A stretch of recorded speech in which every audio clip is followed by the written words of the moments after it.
ഇനിയിപ്പോൾ നാളെയാണ് അത്തരത്തിലുള്ള തെരച്ചിലുകളൊക്കെ നടക്കാൻ പോകുന്നത്.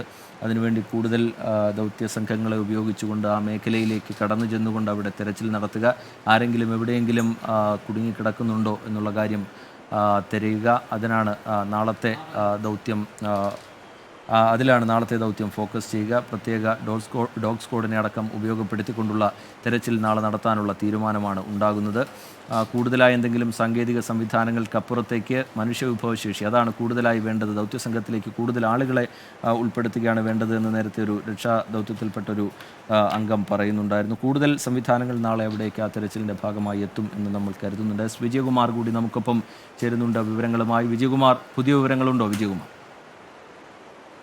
ഈ തെരച്ചില് രാത്രി ഒരു 11 മണി 12 മണി വരെയൊക്കെ നടത്താൻ പറ്റുന്ന അവസ്ഥയുണ്ട് എന്നാണ് ഈ പ്രാദേശിക രക്ഷാപ്രവർത്തകർ പറയുന്നത്. പക്ഷേ അതില് ഒരു ജില്ലാ ഭരണകൂടമാണ് അന്തിമമായ ഒരു തീരുമാനം എടുക്കേണ്ടത് എത്ര സമയം വരെ തെരച്ചിൽ തുടരണമെന്നുള്ളത്. എനിക്ക് ദൃശ്യങ്ങളിൽ കാണാം വളരെ ദൂരേക്ക്, അതായത് രാത്രി ഈ മൃതദേഹം അവിടെ ഉണ്ട് എന്ന് പറയുന്ന പ്രാദേശിക രക്ഷാപ്രവർത്തകരും നാട്ടുകാരും ഒക്കെ പറയുന്ന സ്ഥലത്തേക്ക് ഇവിടെ നിന്നുള്ള ഫയർഫോഴ്സിന്റെയും NDRFന്റെയും ഒക്കെ സംഘങ്ങൾ അത് കൊണ്ടുവരാനായി കാട്ടിലേക്ക് അല്ലെങ്കിൽ ആ ഇരുളിലേക്ക് കുറച്ച് അകത്തേക്ക് പോകുന്നത് ഇവിടെ നിന്ന് നമുക്ക് കാണാൻ കഴിയും. അവർ നടന്നു പോവുകയാണ്, കാൽനടയായി പോയി അത് ഉള്ള സ്ഥലത്തേക്ക് പോയി അത് കൊണ്ടുവരികയാണ്. അതാണ് നമ്മൾ ഈ റോപ്പ് വേയിലൂടെ ഇപ്പുറത്ത് മാറ്റുന്നത് കാണുന്നത്. അങ്ങനെ ആ ജോലി തുടരുകയാണ്. ഇപ്പോഴും ആ സംഘം പോയി മടങ്ങി വരികയും വീണ്ടും അവർ ഒരു സംഘമായി പോവുകയും ചെയ്യുന്നത് ഈ ദൃശ്യങ്ങളിൽ കാണുന്നുണ്ട്. ഞാൻ അവിടെ അത് പ്രേക്ഷകരിലേക്ക് എത്തുന്നുണ്ടെന്നാണ് ഞാൻ കരുതുന്നത്. അപ്പോൾ ഈ രാത്രി വൈകിയും ആ നിലയിലുള്ള അവരുടെ വളരെ ശ്രമകരമായ ദൗത്യം പുരോഗമിക്കുകയാണ്. 12 മണി വരെയൊക്കെ വേണമെങ്കിലും അത്തരം ജോലികൾ സാധ്യതയുണ്ട്, അത് തുടരാൻ പറ്റുമെന്നാണ് അവർ പറയുന്നത്. നമുക്കറിയില്ല എത്ര സമയം വരെ അവർക്ക് ആ ജോലി ഇന്ന് തുടരാൻ കഴിയുമെന്ന്.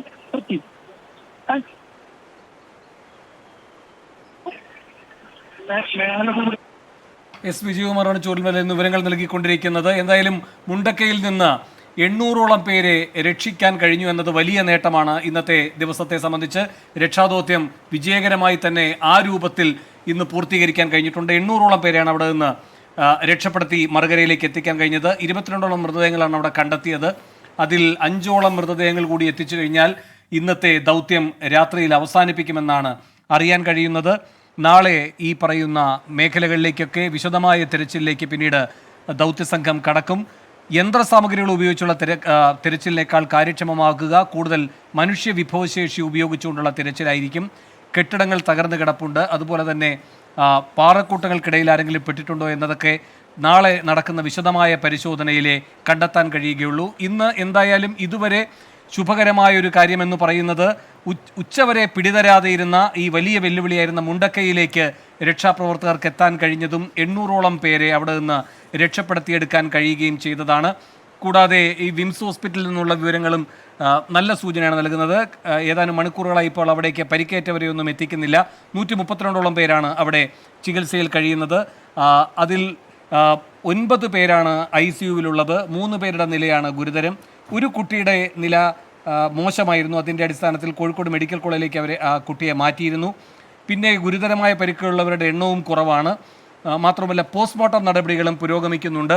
നേരത്തെ അതുമായി ബന്ധപ്പെട്ടും അവിടെ വലിയ പരാതികൾ ഉണ്ടായിരുന്നു. മൃതദേഹങ്ങൾ പൂർണ്ണമായും ഇപ്പോൾ കരയ്ക്കെത്തിച്ചിരിക്കുകയാണ് മുണ്ടക്കയിൽ നിന്ന് എന്ന് പറയുമ്പോൾ അതിൻ്റെ അടിസ്ഥാനം ഇനി അവിടെ ഒന്നും തെരച്ചിലിന് ബാക്കിയില്ല എന്നതല്ല. ഇതുവരെ കണ്ടെത്തിയ മൃതദേഹങ്ങളാണ് ഇപ്പോൾ മറുകരയിലേക്ക് എത്തിച്ചിരിക്കുന്നത്. ഇനി അടുത്ത ഘട്ടം എന്ന് പറയുന്നത് ശ്രമകരമായ ഘട്ടമാണ്. നാളെ കൂടുതൽ മനുഷ്യ വിഭവശേഷി ഉപയോഗിച്ചുകൊണ്ടുള്ള തിരച്ചിലിനാണ് വയനാട് സാക്ഷ്യം വഹിക്കാൻ പോകുന്നത്. TK റിജിത്ത് തുടരും. സുഹൈലും TK റിജിത്തിനൊപ്പം ചേരും. കണ്ടെത്തിയ മൃതദേഹങ്ങൾ പൂർണ്ണമായും മറുകരയിലേക്ക് എത്തിച്ചിരിക്കുന്നു എന്നുള്ളതാണ് ഏറ്റവും ഒടുവിലായി പുറത്തുവരുന്ന വിവരം. ഷഹദ് റഹ്മാൻ അതിൻ്റെ വിവരങ്ങൾ നൽകും. ഷഹദ്, പുതിയ വിവരം എന്താണ് ഷഹദ്? ഏറ്റവും പുതിയ വിവരം എന്ന് പറഞ്ഞാൽ കഴിഞ്ഞ മണിക്കൂറുകളൊക്കെ തന്നെ ഈ റോപ്പ് ഉപയോഗിച്ച ഈ മൃതദേഹങ്ങൾ കരയിലേക്ക് എത്തിക്കുന്ന നടപടികളായിരുന്നു, അല്ലെങ്കിൽ ആ ദൗത്യമായിരുന്നു തുടർന്നുകൊണ്ടിരുന്നത്. അത് അവസാനിപ്പിച്ചിരിക്കുന്നു. അത് അവസാനിപ്പിച്ചു എന്നല്ല, അത് പൂർണ്ണമായിരിക്കുന്നു എന്ന് വേണം പറയാൻ. കാരണം മൃതദേഹങ്ങൾ പൂർണ്ണമായിട്ടും മറുകരയിലേക്ക് എത്തിച്ചു കഴിഞ്ഞിരിക്കുന്നു.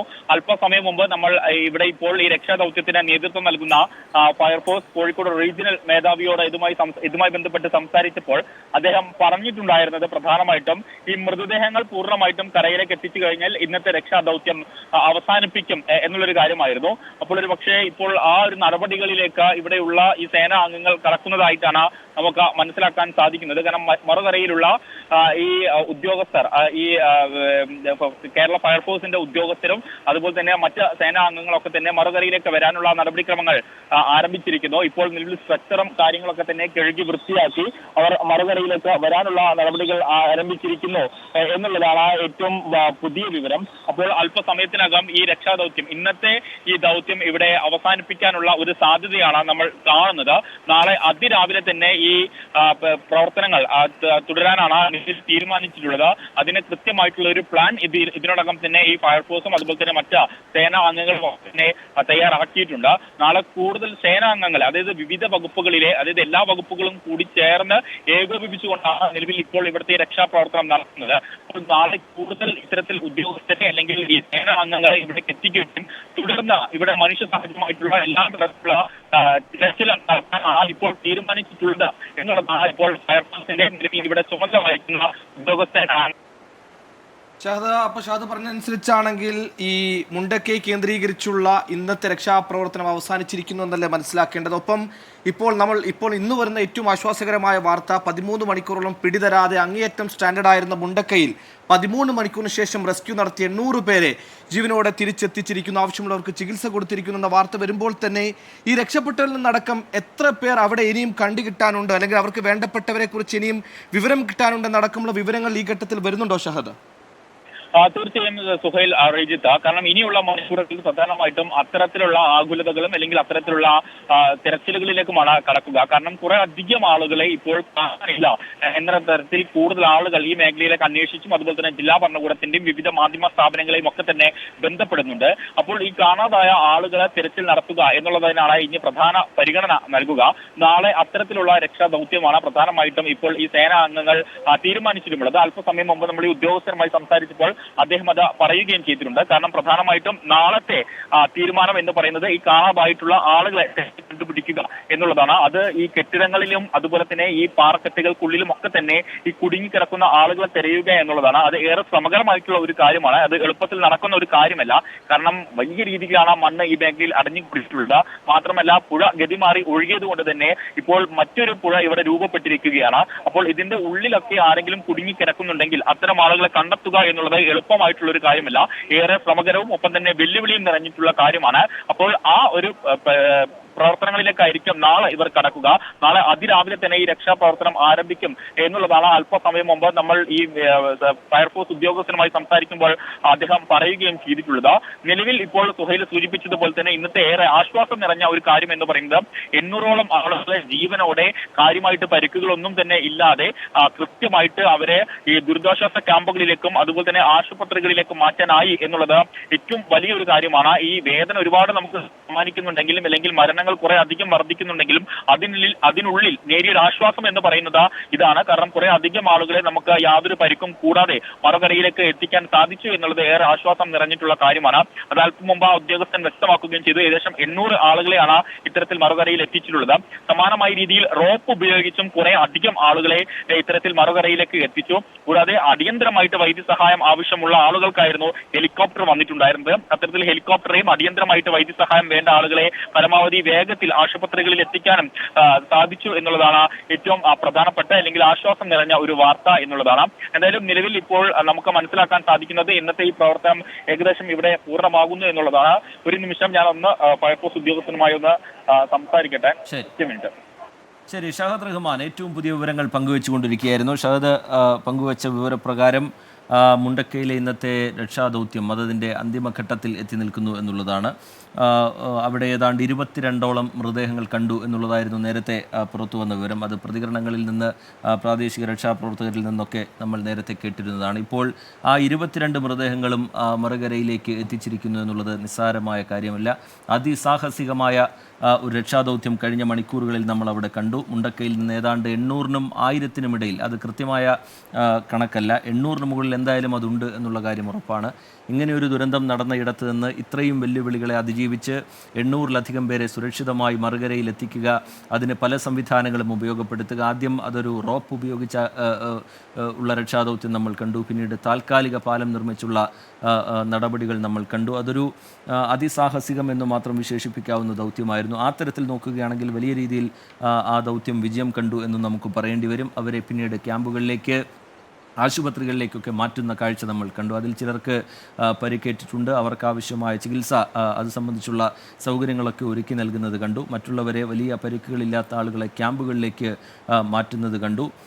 ഇനി ഇന്നത്തെ തിരച്ചിൽ അത് ഏതാണ്ട് അതിൻ്റെ അവസാന ഘട്ടത്തിൽ എത്തി നിൽക്കുന്നു. അത് ഏതാണ്ട് പൂർണ്ണമായി എന്ന് തന്നെ നമുക്ക് പറയാൻ കഴിയുമോ എന്നറിയില്ല.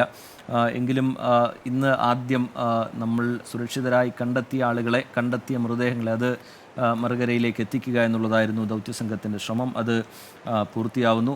എസ് വിജയകുമാർ കൂടി ചേരുന്നുണ്ട് വിവരങ്ങളുമായി. വിജയകുമാർ, മുണ്ടക്കയിൽ നിന്ന് കണ്ടെത്തിയ ആളുകളെയും കണ്ടെത്തിയ മൃതദേഹങ്ങളെയും മറുകരയിലേക്ക് എത്തിക്കാൻ കഴിഞ്ഞിട്ടുണ്ട്. അങ്ങനെയെങ്കിൽ ഇന്നത്തെ ദൗത്യം അതിൻ്റെ അവസാന ഘട്ടത്തിൽ ഏതാണ്ട് പൂർത്തിയായി കഴിഞ്ഞു എന്ന് പറയാൻ കഴിയുമോ വിജയകുമാർ? തീർച്ചയായും രജിത്ത്, ഇന്നത്തെ ദൗത്യം ഏതാണ്ട് അവസാനിപ്പിക്കുകയാണ്. കാരണം അവിടെ ഉണ്ടായിരുന്ന, മുണ്ടക്കയിൽ ഉണ്ടായിരുന്ന മൃതദേഹം മുഴുവൻ ഇപ്പോൾ ഇവിടേക്ക് കൊണ്ടുവന്നിട്ടുണ്ട്. 22 ആയിരുന്നു ഉണ്ടായിരുന്നത്, അത് മുഴുവൻ കൊണ്ടുവന്നിട്ടുണ്ട്. ആ ഭാഗത്തുണ്ടായിരുന്ന ആളുകൾ ഏതാണ്ട് 800-നും 1000-നും ഇടയിൽ ആളുകൾ ഉണ്ടായിരുന്നു. അവരെ ഏതാണ്ട് ഒരു 7 മണിയോടെ അവരെയും സുരക്ഷിതമായി കൊണ്ടുവന്നിട്ടുണ്ട്. ഇനിയിപ്പോൾ നാളെയാണ് ബാക്കി ജോലികൾ വേണ്ടത്. ഇപ്പോൾ ഇവിടെ ഈ രക്ഷാദൗത്യത്തിൽ പങ്കെടുത്തവർ പറയുകയായിരുന്നു, അവിടെ അവരുടെ കഴുത്തൊപ്പം ചെളി നിറഞ്ഞു കിടക്കുന്ന പ്രദേശമാണ്, അതിൽ മുകൾ ഭാഗത്ത് അധികവും. അപ്പോൾ അവിടെ എന്തായാലും ഈ ജോലിക്ക് JCB മതിയായേ തീരൂ. അതുകൊണ്ട് അവിടെ അത്തരം സാമഗ്രികളില്ലാതെ നാളെ ആ ഭാഗത്ത് എന്തെങ്കിലും ഒരു ദൗത്യം അസാധ്യമാണെന്ന് അവർ പറയുകയായിരുന്നു. അപ്പോൾ നാളെ അതൊക്കെ അവിടെ ഒരുക്കുക, എങ്ങനെ എത്തിക്കാൻ കഴിയും എന്നതിനെ പറ്റിയുള്ള ആലോചനകളാണ് ഇനി നടക്കേണ്ടത്. ഇന്ന് ഇനിയിപ്പോൾ കൂടുതലായി ഇവിടെ ഒന്നും ചെയ്യാനില്ല എന്നാണ് മനസ്സിലാക്കുന്നത്. ഇവരൊക്കെ ഇന്നത്തെ ജോലിക്കും എന്ത് ജോലിക്കും തയ്യാറാണ് എങ്കിലും, പക്ഷേ ആ നിലയിൽ എന്തെങ്കിലും ഒരു ജോലി ഇന്ന് അവർക്ക് ചെയ്യാനില്ല എന്നാണ് കരുതുന്നത്. കാരണം അവിടെ ആ കാര്യങ്ങൾ അവിടെ ആ നിലയിൽ ഇനി വേണ്ടത് വലിയ യന്ത്രസാമഗ്രികളുടെ സഹായത്തോടെയുള്ള ജോലികളാണ് അവിടെ വേണ്ടത്. അപ്പോൾ അതിന് വേണ്ടുന്ന തരത്തിൽ നാളെ കാര്യങ്ങൾ ക്രമീകരിക്കണം. അപ്പോൾ അതിന് ജില്ലാ ഭരണകൂടവും റവന്യൂ വകുപ്പും ദുരന്ത നിവാരണ സംവിധാനങ്ങളും ഒക്കെ സജ്ജമാകണം. കൂടുതൽ ഹിറ്റാച്ചി JCB മെഷീനുകളൊക്കെ അവിടേക്ക് എത്തിക്കണം. അവിടെയാണ് ഇനി തെരച്ചിൽ നടക്കേണ്ടത്. മണ്ണിനടിയിൽ എന്തൊക്കെയുണ്ട്, മണ്ണിനടിയിൽ ആളുകളുടെ ഉണ്ടോ, അവരുടെ അവസ്ഥ എന്താണ് തുടങ്ങിയ കാര്യങ്ങളാണ് പരിശോധിക്കുന്നത്. അപ്പോൾ അതുപോലെ തന്നെ മിസ്സിംഗ് കേസുകൾ നിരവധി നമ്മളുടെ മാധ്യമങ്ങളുടെ ഒക്കെ അടുത്തേക്ക് വരുന്നുണ്ട്. അപ്പോൾ അതിന്റെ ഒക്കെ ഒരു ഫോളോ അപ്പ് ആണ് നാളെ ഉണ്ടാവേണ്ടത്. അപ്പോൾ അതിന് വേണ്ടുന്ന തരത്തിൽ കാര്യങ്ങൾ ക്രമീകരിക്കുക എന്നതാണ് ഇനി ബാക്കിയുള്ളത്. അപ്പോൾ അതിന് വേണ്ടുന്ന നടപടികൾ, അപ്പോൾ കൂടുതൽ മെഷീനുകളൊക്കെ എത്തിക്കണം. അതിന് എത്രത്തോളം പറ്റും എന്നതിനെ ആശ്രയിച്ചിരിക്കും നാളത്തെ ദൗത്യത്തിന്റെ വേഗം. ഇന്നിപ്പോൾ ഒരു അനുകൂല ഘടകം ഉണ്ടായത് ഉച്ചയ്ക്ക് ശേഷം കാര്യമായ മഴ പെയ്തില്ല എന്നത് ഒരു ആശ്വാസകരമാണ്. അപ്പോൾ നാളെയും ഏതാണ്ട് ഇതിന് സമാനമായ ഒരു കാലാവസ്ഥ ഇന്ന് ഉച്ചയ്ക്ക് ശേഷം ഉണ്ടായതുപോലെ ആണെങ്കിൽ, ഇപ്പോൾ നമ്മൾ മഴ കുറയും എന്ന് പറയുമ്പോഴും റെഡ് അലേർട്ടിന്റെ അപകടം നമ്മളുടെ മുന്നിൽ